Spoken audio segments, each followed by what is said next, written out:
Hello દોસ્તો, કેમ છો? બધા મજામાં? અમે આજે મસ્ત ભેગા થયા છે અમારા મિત્ર ખાસ એવા ભૂરાભાઈ ડોડિયાર, અને અમે ભેગા થયા છીએ ફુલેડી મેઘનગરમાં. તો દોસ્તો, બસ આજે મજા કરીએ છીએ, મોજ કરીએ છીએ, અને તમને સરસ મજાની વાત કહેવા માટે અમે આજે એક વિડીયો બનાવ્યો છે કે આપણા ભૂરાભાઈ ડોડિયારનું સોંગ તમે સાંભળ્યું જ છે, અમદાવાદમાં કચરા ગાડી ચલાડું. દોસ્તો, એ સોંગને તમે વિઝિટ કરજો, એ સોંગને લાઈક કરજો, શેર કરજો, અને તમારા મિત્રોમાં પણ શેર કરજો.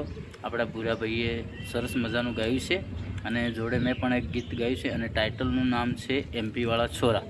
તો તમે જરૂરથી વિઝિટ કરજો અને ભૂરાભાઈને સપોર્ટ કરજો. આ વિડીયો જોઈ રહ્યા છો તો ભૂરાભાઈનું બીજું સોંગ પણ આ ચેનલ ઉપર આવી રહ્યું છે, અને જબરજસ્ત મજેદાર એકદમ શાનદાર સોંગ આવે છે. તો આ વિડીયો જોઈ રહ્યા છો તો તમારા મિત્રોને પણ શેર કરજો, અને ભૂરાભાઈને સપોર્ટ કરવા માટે આ ચેનલને સબસ્ક્રાઈબ કરી દેજો. ખૂબ ખૂબ આભાર, ધન્યવાદ.